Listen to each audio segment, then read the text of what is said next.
Hi, I'm Paul Germain, and welcome to another session of Smart Boating. You know, it's spring around here, and a lot of people are getting ready to get back out in the water, and there's different choices in the way you do that. One is that you use a power boat to get out there, or a sailboat, or some people are opting for self-propelled. It could be a rowboat, or a kayak, or a canoe. And today we're going to talk about kayaking. It's been an increasingly popular sport, and I thought it'd be interesting in getting a little deeper into it. And joining us to guide us in that conversation is Ozzy Osborne of ERBA in Essex, Mass. Welcome, Ozzy.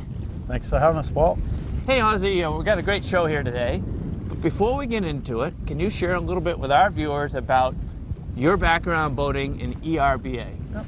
Well, I've lived in Essex pretty much all my life, and in 1991 I had a friend who was kayaking, and he introduced me to the kayaking world. So we paddled for a few years, and in 1994 a couple of friends of mine, a man named Robert Hanlon and a man named Tom Ellis and myself, got together and formed the ERBA, and so this is going to be our 21st season paddling here on the Essex River and the surrounding areas. Wow, so you've been doing this a long time. Yeah, That's good long probably time. Hundreds of trips, or at least hundreds of trips, right? Yep. I call myself the world's greatest schlepper, because a lot of what we do is to move these boats around. Right, I understand. Well, you certainly got a expansive knowledge of the subject, so why don't we get right into the show? Great. Okay.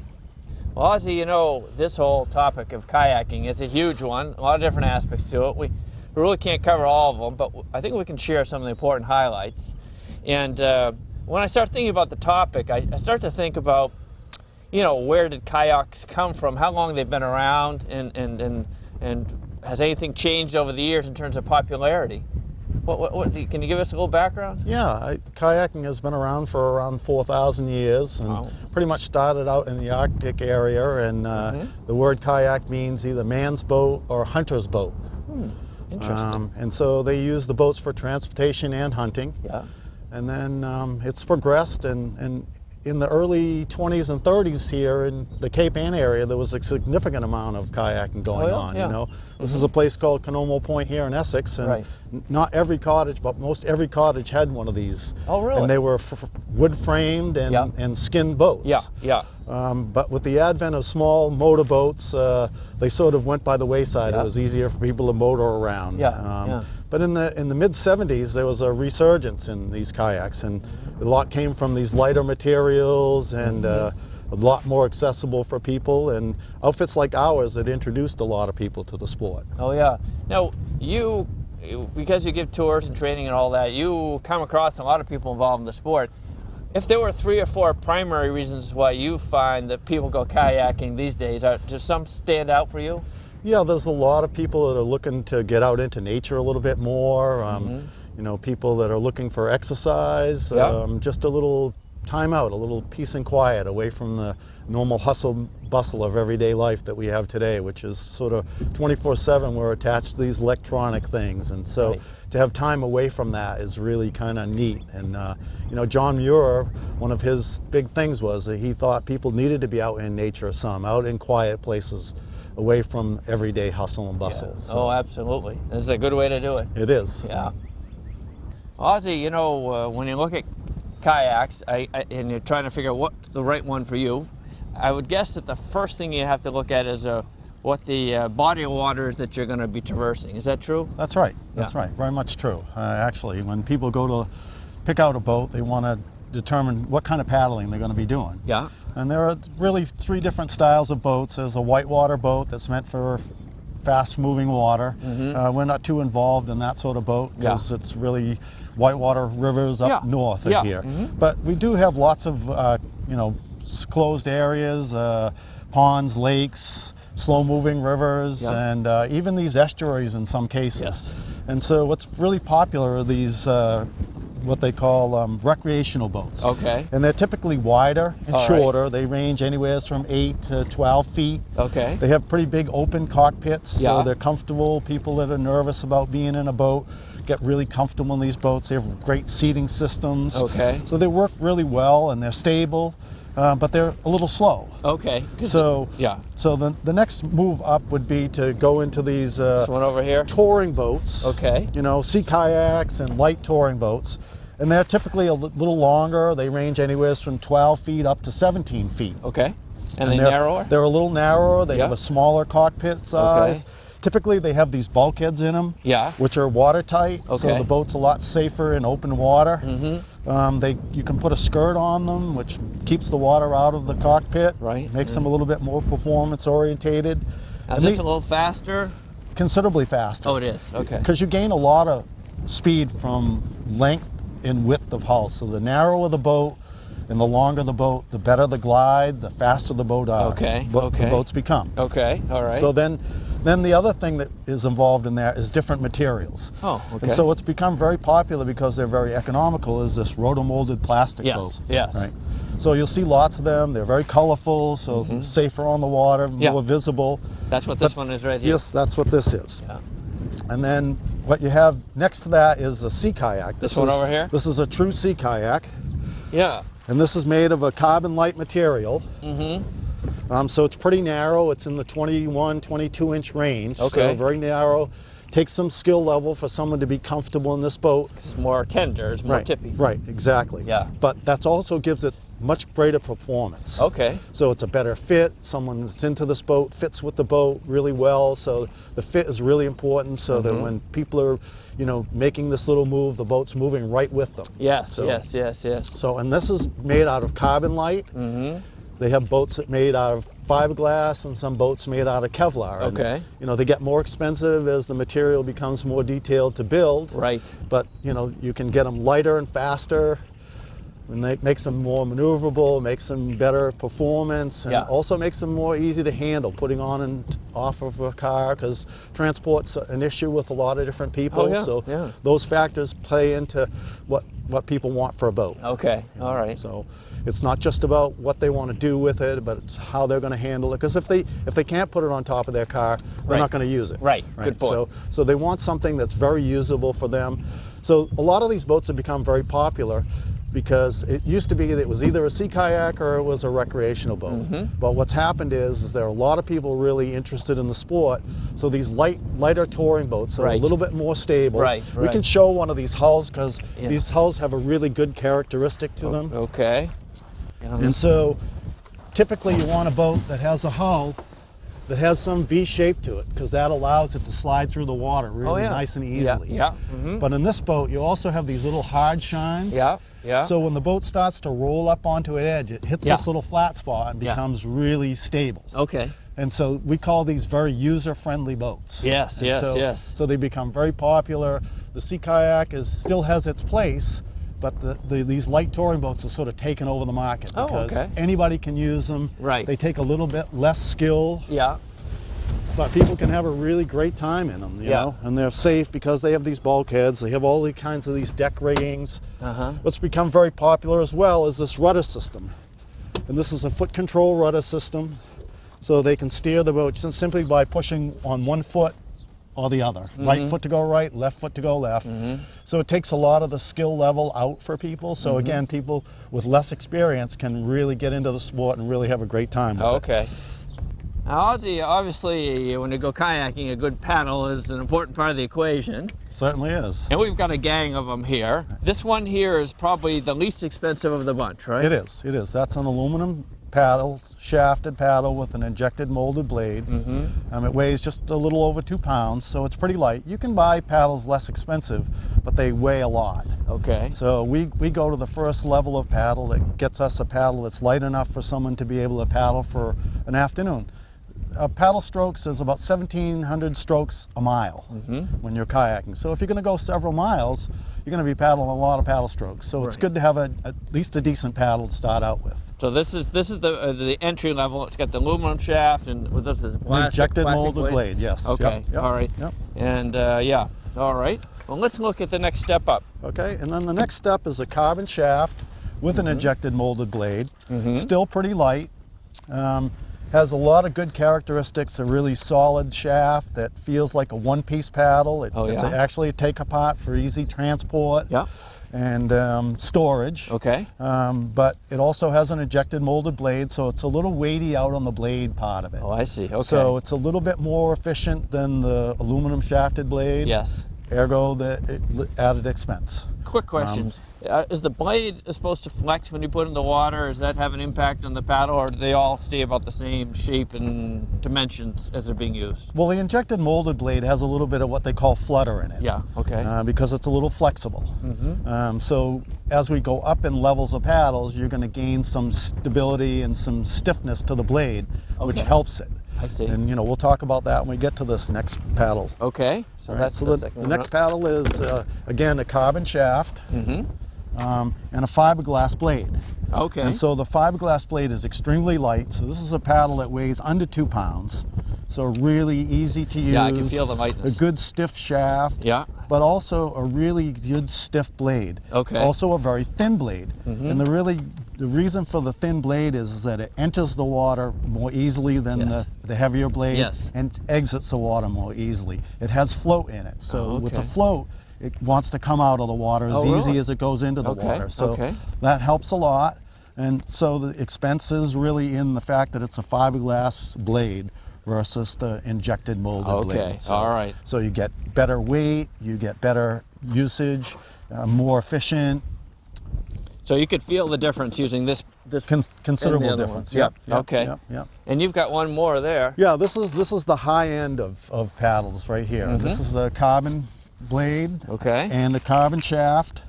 So this has no flutter in it whatsoever. It goes in and out of the water so easily. It's so efficient. And this paddle weighs about 1.5 pounds, so it's very light. Very so light, yeah. you put this in people's hands, and their hands go up in the air, and they just really love it. And, the one thing that I think about the paddles is that the paddle is your motor. Yes. And so if I were going to spend any extra money on anything, it would be my paddle. Put it in versus here. anything else. I mean, some of the safety gear, it's important, but the paddle is your motor. Yes. And that's what really makes you go. And again, 1,700 strokes a mile, if you're paddling several miles, having something that's really good is very effective. Makes a difference. Very effective. Right. Well, as you know, safety with kayaking is kind of a common thread. Safety of all boating. I thought we'd talk for just a minute about that. My understanding is that there's a Coast Guard requirement, it's applicable around here anyways, for kayakers to wear PFDs, 1, 2, or 3, between September 15th and May 15th.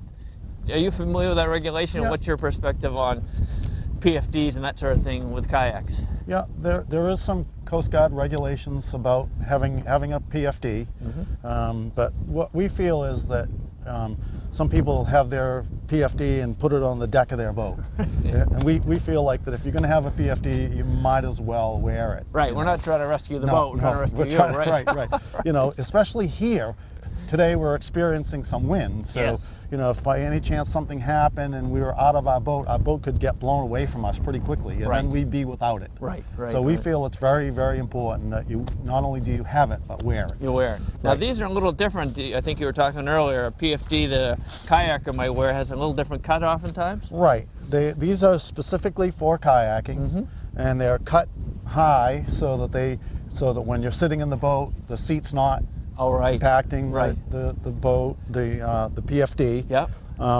And they come in many styles and shapes. Yeah. This is the youth one, so we have them for youth kids. We have a lot of kids that get in sailing programs and come and use these because they're so comfortable. Yes. Okay. And so they've made them very adjustable, very comfortable. So when you have it on, it's on, but it's almost like it's not on. It's like a flak jacket in a sense, but it really very comfortable and really easy. Yeah. They have many styles. These are made. This is a woman specific. Oh yeah. So they cut them so that they fit women ergonomically and again very comfortable. Yeah. And they come in lots of different sizes and shapes, but they also come in lots of different colors. Yeah. Okay. We think that one of the really most important things about kayaking is our visibility. Yeah. Especially like we're out in big groups most of the time, and so we're very visible because we have 14 or 15 kayaks out in a group, and so these boaters can see us pretty readily. But if I'm out by myself or I'm out with just one friend, we're not very visible. Yes. Right. So the more colorful we are between our boats and our PFDs and whatever else we have, the better off we are. That makes sense.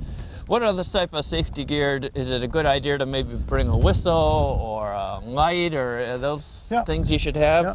I mean, a whistle is really a great tool in any wilderness experience because they create a lot of sound with very little effort. Yes. Yes. So if we're yelling, we're using a lot of energy to do that. Yeah. And if we're in trouble, we don't want to be using energy. Right. We want to just conserve our energy as much as possible. And Yeah. the little whistle, really, attached to Yeah. the PFD is a really great thing. Yeah. How about then, a strobe light? Do you have anything like that? We do have a strobe light. These are deck-mounted lights Yeah. that we can put right on our boat. And I keep one in my boat just in case if I'm out late in the day and something happens and I'm going to be later getting in, Right. especially dusk.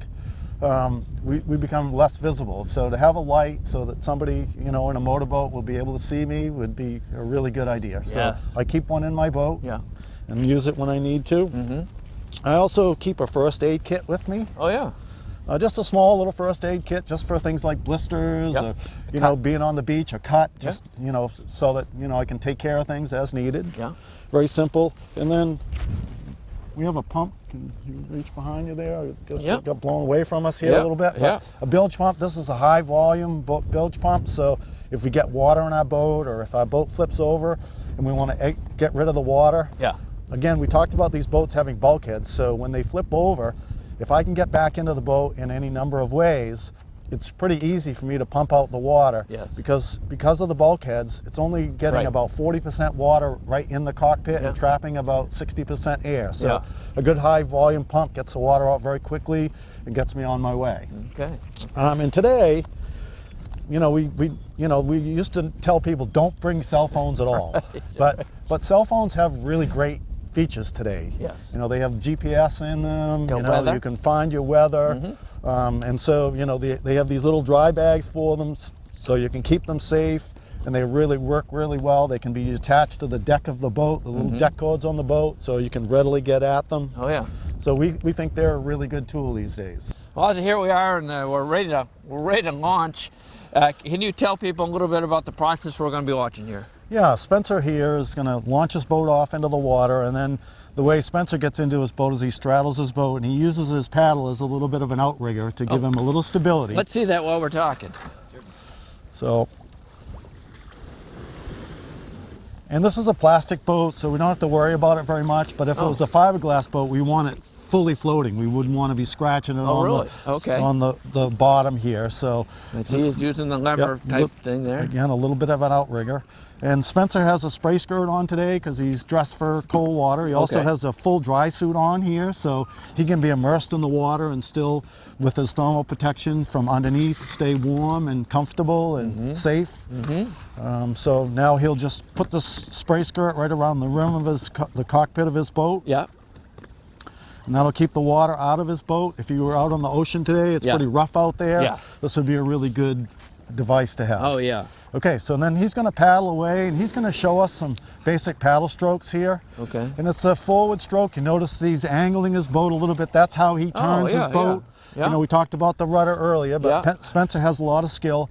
So he's using a forward paddle stroke here. And you notice that he's pushing his hand forward and rotating his body at the same time. Okay. So he's not pulling the paddle through the water, he's actually pushing the paddle through the air. I see. So he's using big shoulder and back muscles. Okay, Spence, you can turn around and come back. So yeah, if you want to give us a turning stroke here. So there he goes. He's using a little sweep stroke here to swing his boat around. But what he's looking to do here is to use these big muscle groups like shoulder and back muscles versus weaker arm muscles. Okay. If you're pulling the paddle through the water, you're really going to wear out your arms pretty quickly. Yeah. But you notice that how smooth he is. He's rotating his body. He's pushing the paddle through the air. So very efficient, very good paddle stroke here. Now he's going to slow down and do us a little side stroke here. So he's going to do a little what we call a draw stroke. So if we were coming into a dock here to be able to move the boat sideways, notice his boat's moving sideways pretty easily. Then he can turn that into a backstroke and move his boat backwards. So he's able to maneuver his boat very quickly, just with a little bit of skill. Right. Now, if he combined a forward stroke and a backstroke, he could swing his boat around very quickly. So he's got a forward stroke going one way and then a backstroke going the other way. Notice how fast that he's going to get that boat change directions. Okay? Yeah. All right, so those are your basic paddle strokes. There's lots more involved in it, but those are the basic ones. One can start out just with a lesson and just get a few of those basic paddle strokes and get pretty efficient at this. Yeah, good. Ozzy, you know, one of the things that I think causes reservations from the people is the whole subject of the boat tipping over. Can we show people a demo of how safe it really is to when you're out in the water in the kayak? Yeah, we certainly can. We have John Spencer out here on the water, and we call it the what if. Okay. And it scares people a lot, knowing you know what's going to happen when I go over in this boat. Yeah. And what they need to know is that they're really not going to be trapped in this boat. Okay. And with a little bit of skill, as you'll see, they'll be able to be put back in their boat very quickly. Okay. Okay. So John, whenever you're ready.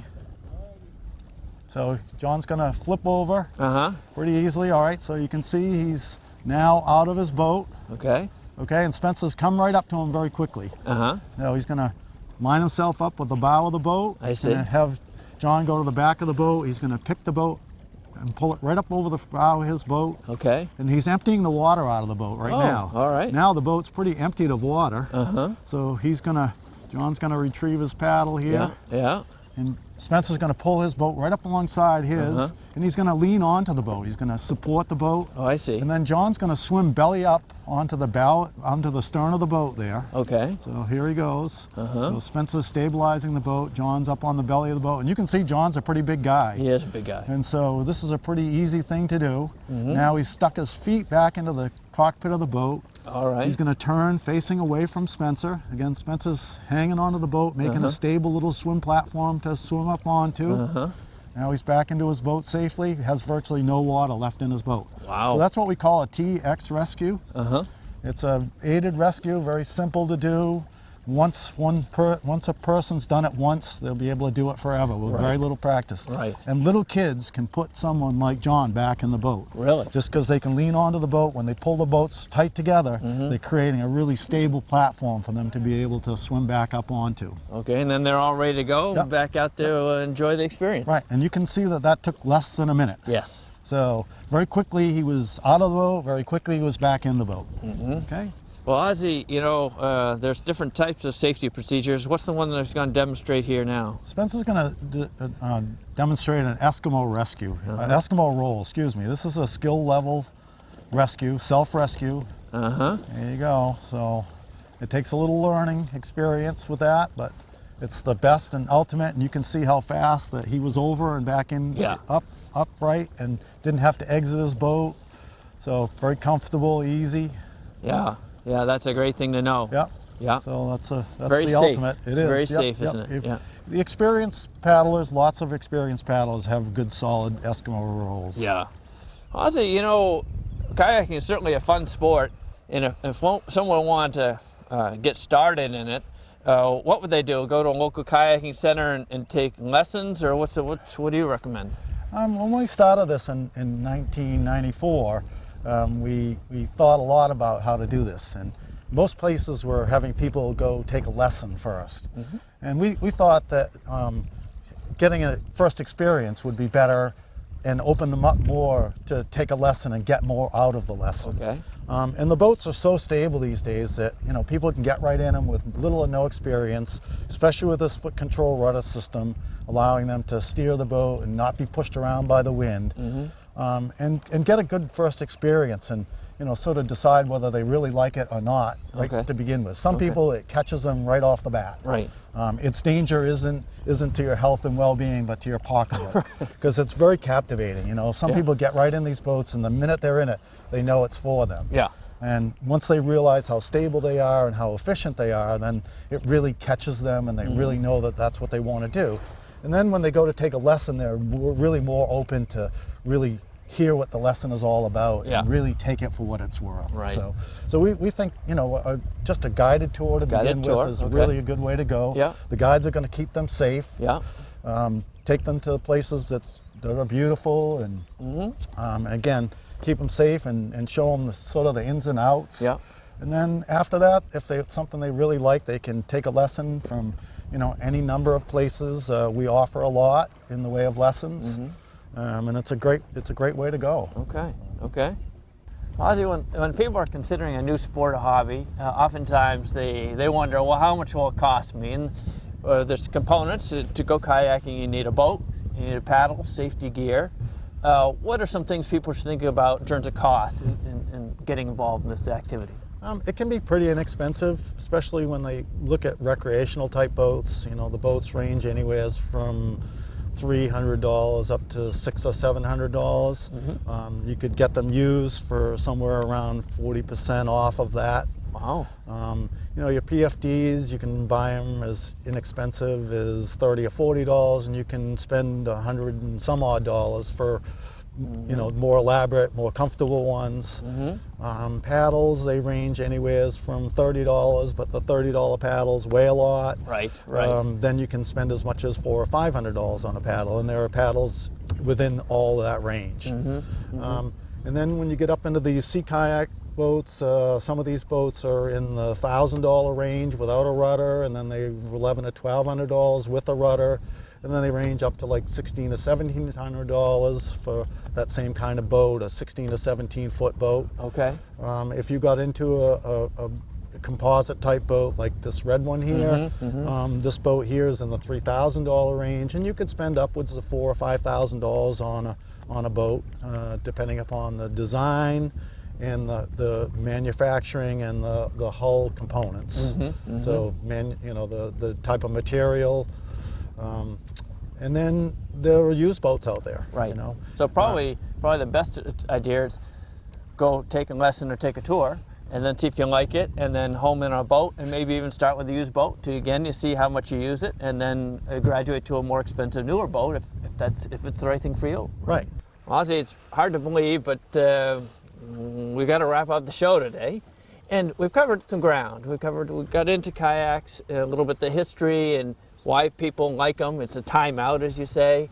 There's different types, styles, different paddles, and we showed some techniques and so on. Is there anything you'd like to add before we wrap up the show? Well, thanks for having us, for sure. That was been a really great experience, and we hope it's going to be a good one. Yeah. And you know, we've been at this for a while, and we just enjoy it a lot. And what we really think about is being safe. Yeah. Safe is paramount. Yeah. We just want to make sure that everybody that's doing this has some knowledge of it and can be as safe as possible, and just have fun with it. It's a really fun sport. Yeah. You're going to meet a lot of people. You'll be coming to these landings and see other paddlers, and don't be afraid to just kind of, you know, introduce yourself and hook up, and you never know, you create a lifelong friend just in a short period of time. So that's been our experience as people come to us, and we've had people come to us for 20 odd years now, and so we've created some great friendships, and that's what it's all about. It's just a wonderful world out there, and it's a great world to explore. So now, if someone was interested in the sport, maybe they're local, maybe they're not, is there like a website or a phone number that they could reach you at and get their questions answered? Yep, erba.com. Yep. That's Essex River Basin Adventures. That's our place, and we're located right here in Essex, and we look forward to seeing anybody and everybody. Right, right. Well, thank you for joining me on the show today. Thanks a lot. It's been a pleasure. And thank you, Smart Boating viewers, for joining us. If you have comments or questions, visit us on the website www.smartboatingus.com. I hope you come back and join us again soon.